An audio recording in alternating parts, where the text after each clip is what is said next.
एक बात मेरा आप सबसे निवेदन है कि जो मुहिम हमारे पूर्वजों ने जिस जयघोष के साथ शुरू की, हम एक बार उसी जयघोष के साथ इस सभा की शुरुआत करें। बोले जय जय भवानी, जय जय शिवाजी। इस जय जय भवानी ने 1000 किलोमीटर से पानीपत पहुंचा दिया था हमारे पूर्वजों को, तो कुछ तो दम होना चाहिए। बोले जय जय भवानी, जय जय भवानी, जय जय भवानी, जय जय भवानी। एक बार फिर मैं अपने परिवार के विप्र कुल के अपने सभी वरिष्ठ जनों को सादर नमस्कार करता हूं।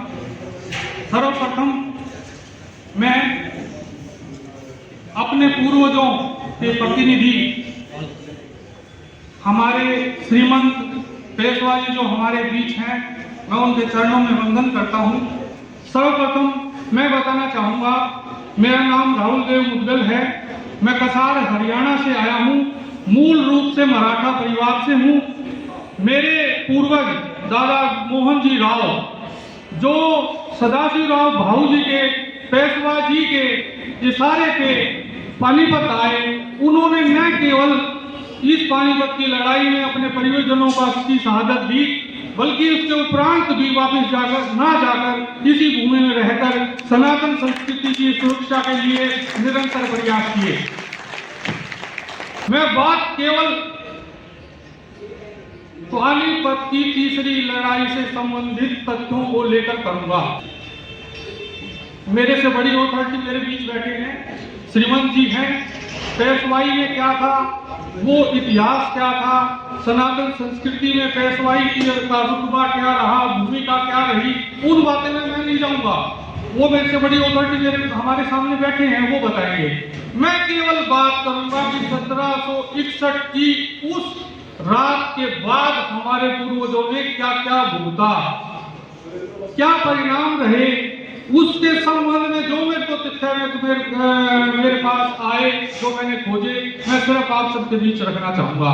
उससे पहले मैं परम आदरणीय परम श्रद्धेय अशोक जी और उनकी पूरी टीम, जिनसे मैं परिचित नहीं हूँ, व्हाट्सएप ग्रुप के माध्यम से मेरे को इस प्रोग्राम के बारे में पता चला था। मेरे को बाद में अशोक जी का फोन भी आया, ना आता तो मैं फिर भी आता। मराठों से संबंधित, इस लड़ाई से संबंधित कहीं भी मेरे को सूचना मिल जाती है तो मैं अपने परिवार को लोगों को लेकर अधिकार के साथ उन आयोजनों में जाता हूँ। मैंने पिछले 10 साल से, मैं बात ये इसलिए बता रहा हूँ कि मैं कोई हवाई बात नहीं, कोई मनगढ़ंत चीजें आपके बीच नहीं रखूंगा। मैं वो बातें आपके बीच रखना चाहता हूँ जो पिछले 10 साल से मैंने इतिहास का छात्र होने के नाते, मैंने पत्रकारिता करने के नाते, मैंने एक गांव का सरपंच होने के नाते, जिम्मेदार व्यक्ति होने के बाद मैंने उन तथ्यों को जिया।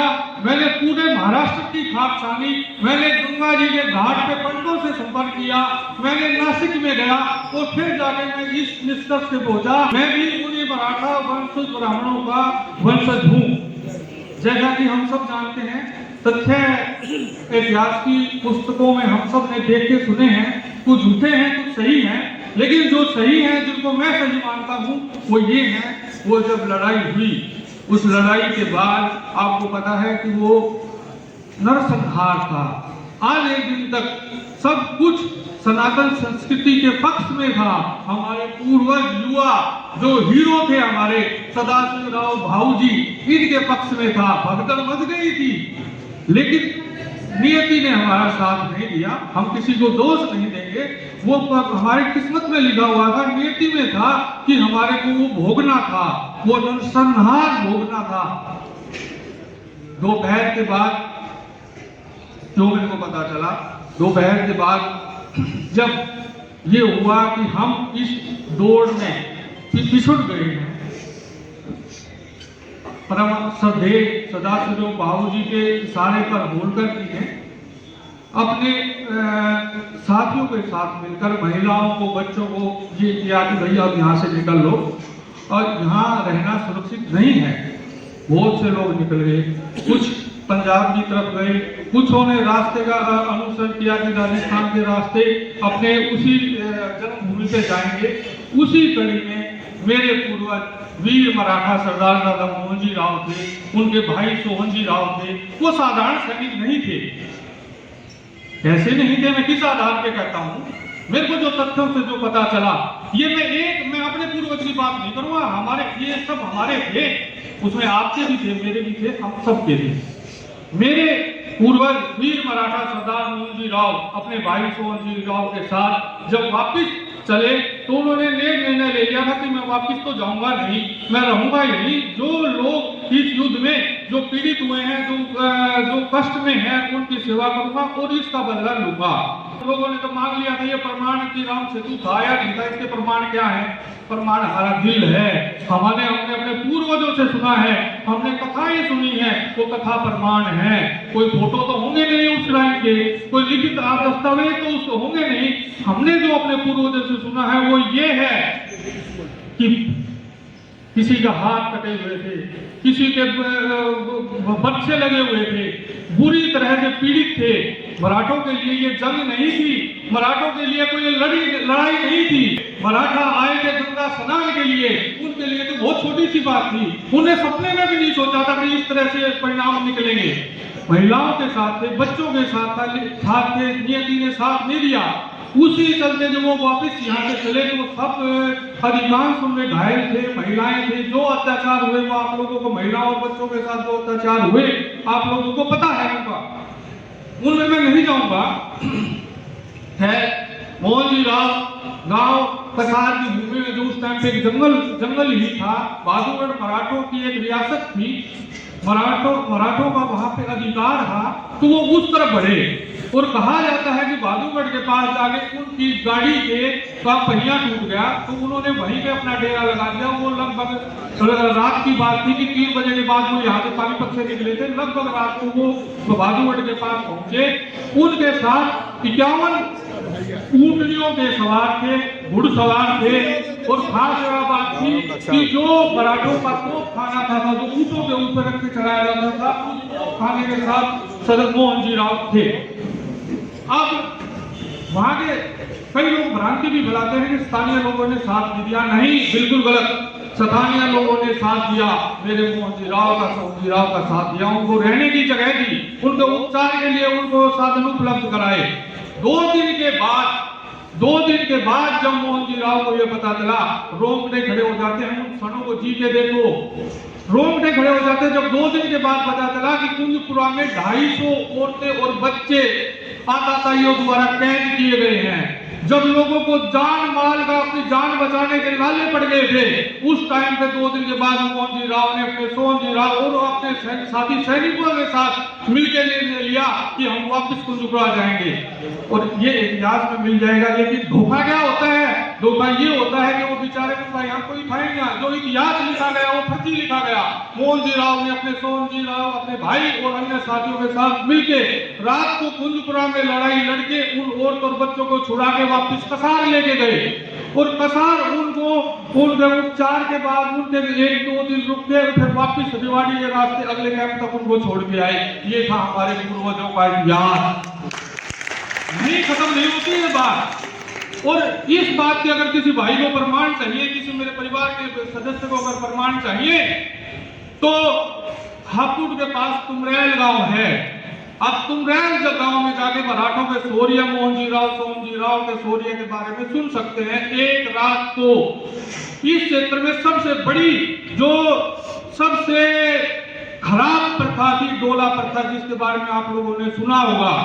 डोला प्रथा के विरोध में एक रात में जाके वहां पे 3 कुएं उन आतताइयों से काट के भर दिए थे और उस लड़की को वापस कसार लाके वहां कन्यादान किया। ये थे मोहनजी राव, ये थे मराठा। बावल की लड़ाई, मैं किसी का नाम नहीं लूंगा। बावल में जाके आप तसल्ली कर सकते हैं। बावल में नवाब के साथ डोला प्रथा के विरोध में किसने लड़ाई लड़ी? वो कौन थे? वो मराठा थे, वो ब्राह्मण मराठा थे, वो मोहनजी राव और उसके साथी थे। उसमें अकेले मुदगल नहीं थे, ब्राह्मण वंश के सैनिक थे। 2 तोपें मोहनजी राव, 2 तोपें। अंग्रेजों के जब भारत में अंग्रेजों का राज आया, सत्ता परिवर्तन हुई, अंग्रेजों से जब उसके बाद जब देश आजाद हुआ तब तक कसार में 2 तोपें थी और वो तोपें अब तक बिल्कुल गांव के लोगों को उठा के जबरदस्ती उनसे वो रिकवर की गई और वो अत्याचार के वालों ने बताया कि हमारे पास तोप है। हसनगढ़ की लड़ाई सुनी होगी। हसनगढ़ की लड़ाई हसनगढ़ का किला उन मराठा तोपों से तोड़ा गया था जो बहादुरगढ़ के नवाब के पास मराठों से गई थी वो थे। अब जो सबसे दर्द की बात रही उसमें मैं श्रीमंत जी को भी एक उदाहरण दूंगा, अधिकार के साथ दूंगा। ये कहा जाता है कि सदाशिवराव भाऊ जी चले गए, सदाशिवराव भाऊ जी शहीद हुए नहीं हुए शहीद। किसी को प्रमाण चाहिए तो कसा रोहतक जाए, समाधि है, वो तो वापस नहीं गए। इतने बड़े नरसंहार के बाद वो क्या लेके जाते? वो कट्टर सनातनी थे, वो सनातन धर्म के लिए उन्होंने लाखों अपने परिवार के लोगों की शहादत की थी। वो क्या करते महाराष्ट्र जाके? लेकिन भ्रम फैला दिया गया, इतिहास में झूठे तथ्य प्रस्तुत किए गए। मेरे लॉकडाउन के दौरान उनसे मुलाकात हुई, उन्होंने मेरे को उलाना दिया जैसे आज मैं श्रीमंत जी को उलाना दे रहा हूं। उन्होंने मेरे को उलाना दिया, बात सुन राहुल, दादा धारा पूजा हम, मतलब सदाशिवराव जी की भाऊ जी की समाधि पे मेला लगता है, लेकिन पूछने वाले हो कितने ब्राह्मण जाते हैं? ये विचारणीय विषय है। महाराष्ट्र से श्रीमंत पिछले 10 साल से मैं इस मुहिम से जुड़ा, पत्रकारिता का स्टूडेंट होने के नाते, पत्रकारिता से जुड़ा होने के नाते मैं 10 साल से इस मुहिम में जुड़ा। मेरे को लगा कि एकदम मेरे को कोई सोपन नहीं आया। अगर मेरे को कोई सोपन आया सदाशिवराव भाऊ जी आके बता गए तू मराठा है, लेकिन मैंने तत्वों को जोड़ा, कड़ी से कड़ी को जोड़ा। कुरुक्षेत्र यूनिवर्सिटी में हिस्ट्री का मैं स्टूडेंट रहा, मेरे को वहां से तथ्य लगे। कसार में एक कहावत है, जो कोई ताकतवर बच्चा होता है, जो बलिष्ठ बच्चा होता है, उसको कहते हैं ये कति मराठा है। ये नहीं कहते ये कति गुजराती है, ये नहीं कहते ये कति किसी और प्रदेश का है। जो आप लोगों में से भी सुनी होगी ये बातें। अगर किसी को मजबूती की, अगर किसी की ताकत का अगर वो कहते हैं तो ये कहते हैं तो कति मराठा है। क्यों कहते हैं? हमारे पूर्वज जितने बलिष्ठ थे तो उनके प्रमाण के तौर पे कहते हैं कि तो उन जैसा ही है। एक कहावत और थी जो आप लोगों ने भी सुनी होगी, हो सकता है दूर की वजह से ना भी सुनी हो, दीवा बड़े के हाथी हिसार के दादा मोहन की कसार। ये कैसे आ गई बात? ऐसा तो हो नहीं सकता कि हाथी हिसार के बाद कसार तक कोई दीवार ना बढ़ता हो, लेकिन ये उनके शौर्य का प्रमाण था कि वो ताकत, अगर किसी सनातन संस्कृति में अगर किसी को सहारे की जरूरत थी तो हाथी हिसार के बाद कसार में थी मराठों की। तो पिछले 10 साल से जब मेरे को ये लगा कि मैंने कड़ियां तोड़ी, पानीपत में एक आयोजन होता है, बहुत भव्य आयोजन होता है, दिव्य आयोजन होता है।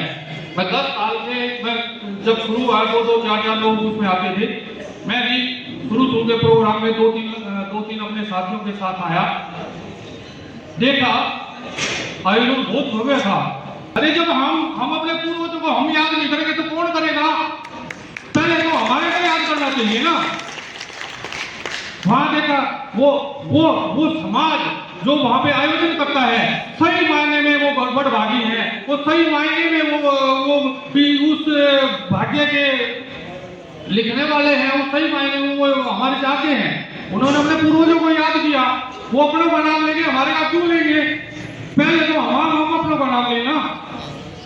खैर, मैंने ऐतराज दर्ज कराया जी, उन्होंने अपनी उसकी गलती को सुधारा। पिछले प्रोग्राम में उन्होंने उसमें मंच पे भी काम किया, सिंधिया जी भी थे और मैं उनका हृदय से आभार व्यक्त करता हूँ। उन्होंने हमारे मंच पे भी काम किया। हमारे भाऊजी मुद्गल चेतना परिवार जो इस मुहिम में लगी हुई है उसका बार नाम लिया और हमारे सदाशिवराव भाऊजी की फोटो लगाई गई। ये उपलब्धि थी, लेकिन इस उपलब्धि को बढ़ाने का काम इस टीम ने किया। मैं इनका हृदय से आभार व्यक्त करता हूँ। हम ब्राह्मण कुल से हैं, सही मायने में वो जो 74,000 हमारे पूर्वज, जिसमें ब्राह्मण नहीं थे, सभी कुलों के लोग थे, उसमें रोड भी थे, उसमें गडरिया भी थे, उसमें धनुर्धारी समाज के लोग भी थे, उसमें हर वर्ग के लोग थे, उसमें गवाले भी थे, हर वर्ग के लोग थे। लेकिन नेतृत्व तो हमारे सदाशिवराव भाऊजी पेशवा जी का था, नेतृत्व तो उनका था, साथ देने वाले में सब लोग थे, हम उनका भी हृदय से आभार व्यक्त करते हैं। एक थोड़ी ही कमी रहेगी आदरणीय अशोक जी, और मैं निवेदन करूंगा कि यह कमी अगली बार ना हो। मेरे को ये बुलाना मिला कि ये जो श्रद्धांजलि सभा है केवल ब्राह्मण शहीदों की है, नहीं, ब्राह्मण शहीदों की श्रद्धांजलि सभा नहीं है, ये उस युद्ध में शहीद हुए हर सनातनी, चाहे वो किसी भी जाति का था, वो उन सब के लिए श्रद्धांजलि सभा है। तो अगली बार ये केवल ब्राह्मण शब्द ना हो, इसमें हम सबको श्रद्धांजलि के तौर पे आयोजित करें। दूसरी बात जो मैं कहना चाह रहा था, आज आप लोगों ने, अशोक जी और उनकी पूरी टीम ने सही मायने में श्राद्ध किया है उन 76,000 लोगों का। आज उनका तर्पण हुआ है, आज उनको मोक्ष मिलेगा, आज वो खुश हो रहे होंगे इस प्रोग्राम को देख के, इस आयोजन को देख के। ये सही मायने में उनका तर्पण है, ये सही मायने में उनका श्राद्ध निकला है। अब मैं हमारे परिवार के हमारे वरिष्ठ हमारे बार मिलेंगे, फिर अगली बार आयोजन होगा, इससे बड़ा होगा। एक विश्वास दिलाता हूँ भाई साहब, मेरे से बड़े हो, राहुल देव मुदगल, उसके परिवार के लोग, जो मेरे गांव के लोग, जब भी याद करोगे, जिस रूप में याद करोगे, हम पीछे नहीं हटेंगे। लेकिन एक आदरणीय शर्मा जी हमारे डीजीपी साहब हैं, उनसे मेरा व्यक्तिगत निवेदन है कि ये आयोजन जैसे पानीपत, हो सकता है इसमें मैं गलत हूँ, लेकिन मेरा मन के भाव है, इसलिए मैं रखने जा रहा हूँ। पानीपत में एक राष्ट्रीय अंतर्राष्ट्रीय सत्र का आयोजन होता है, लेकिन अगली बार ये हो, लेकिन एक दिन, एक कमेटी, एक व्यवस्था आपके नेतृत्व में हो, जो आप कर सकते हो। पूरा हरियाणा का ब्राह्मण समाज में आपसे पहली बार मिलाऊं, लेकिन जानता हूं मैं आपने बचपन से, जब मैं स्कूल में पढ़ता था, मैं जानता हूं, मैं आपके बारे में सुना है। पूरे ब्राह्मण समाज को आपके अंदर वो निष्ठा है जो शायद हरियाणा में किसी को नेता के बाद में देखने को नहीं मिलती। उस चीज को आप कर सकते हो, और वो ये कि एक आयोजन उस वीरान समाधि पे हो, भव्य हो, विशाल हो, साल में एक बार हो, जिसमें हम न केवल ब्राह्मण मराठा योद्धाओं के वंशज हों, उसमें दूसरी जाति के लोग भी हों, लेकिन वो इतना भव्य आयोजन हो कि जो उनकी शहादत थी, उन्होंने वो कहा जाता है, उसमें ठीक कितना गलत है, तो उन्होंने लड़ाई के बाद तो 64 या 65 में उन्होंने, उनका देहावसान हुआ, उसके बाद वो अकेले हैं, वो महसूस करते होंगे। मैं पिछले 3 प्रोग्रामों से, मैं जो महाराष्ट्र से लोग आते हैं, मैं कसार में एक छोटा आयोजन करता हूँ पहले दिन 13 जनवरी को, उनको मैं वहां बुलाता हूँ। हैदराबाद से लेके हर जगह से, मुंबई से, पुणे से लोग 150 लोग आते हैं, और मैं उनको लेके जाता हूँ, उनको मैं व्यवस्था करता हूँ। उनको एक बार तुम्हारी यात्रा पानीपत से पूरी नहीं होगी, तुम्हारी यात्रा जैसे वैष्णो देवी की यात्रा जब तक मानी जाती है, जब तक भैरव जी पे ना जाया जाए, तुम्हारी ये यात्रा मैंने लोगों के मनों में ये चीज बैठाने का प्रयास किया, जब तक पूरी नहीं होगी उस वीरान समाधि पर, सदाशिवराव भाऊजी की समाधि पर अब तुम माथा ना टेकोगे तो पानीपत आना तुम्हारा निरर्थक है। उसी में परम आदरणीय शर्मा जी से मैं निवेदन करूंगा कि एक ऐसी व्यवस्था जिसमें अशोक जी हो, इनकी पूरी टीम हो, और लोग भी हो, हम भी हैं, एक ऐसी व्यवस्था हो, श्रीमंत जी के नेतृत्व में, श्रीमंत जी के अगुवाई में एक आयोजन वर्ष में एक बार हो, और उसमें मेरी जिम्मेदारी जो भी जिस तरह से लगाई जाएगी, मैं उसमें पीछे नहीं हटूंगा। एक बात लास्ट में एक ही बात और कहना चाहूंगा, एक बहुत बड़ा भ्रम हरियाणा के ब्राह्मणों में है, वो ये है, जो मैंने झेला है, वो ये है कि लोग ये कहते हैं, मेरे को भी कहना शुरू कर दिया, यो तो हमने बामणा था, मराठी बनाने लग रहे हैं। एक चीज ये है कि वो ये लोग मानते हैं कि मराठा अलग चीज है, ब्राह्मण अलग चीज है, और सबसे बड़ा जो एक इसमें जो भूमिका अदा की है वो इस राव शब्द ने की है कि हमारे क्षेत्र में राव एक टाइटल है जो एक जाति बिरादरी विशेष में सम्मान के तौर पे लगाया जाता है। तो हमारे लोगों को ये भ्रम है कि हमारी जाति में परिवर्तन कर रहा है कि मराठों ब्राह्मणों से मराठा बना रहे हैं।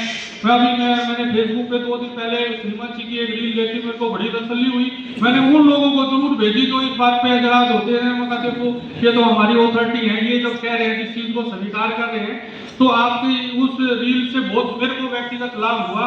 तो मैं ये कहना चाहूंगा, मैंने कहा सबसे पहले हम अपने परिवार के अपने बच्चों में ये जरूर बैठा दें, मराठा कोई जाति नहीं है, मराठा एक क्षेत्र है। वैसे वत्स जी ने ये बात क्लियर की है अभी थोड़ी देर पहले, मराठा कोई जाति नहीं है, मराठा एक क्षेत्र है, मराठा एक ब्रांड है जिसमें सभी जातियां हैं। ब्राह्मण है, लेकिन जो हम लोग इस लड़ाई में हमारे पूर्वज आए, शहीद हुए, हम उस मराठा क्षेत्र से आने के नाते हम मराठा हैं। तो ये चीज हम क्लियर करने की जरूर कोशिश करें। और निवेदन है श्रीमंत जी से भी करूंगा कि इस चीज को थोड़ा स्पष्ट करें। और अगले वर्ष के लिए परम आदरणीय शर्मा जी से निवेदन करूंगा कि ये व्यवस्था पे जरूर विचार करें। धन्यवाद। हर हर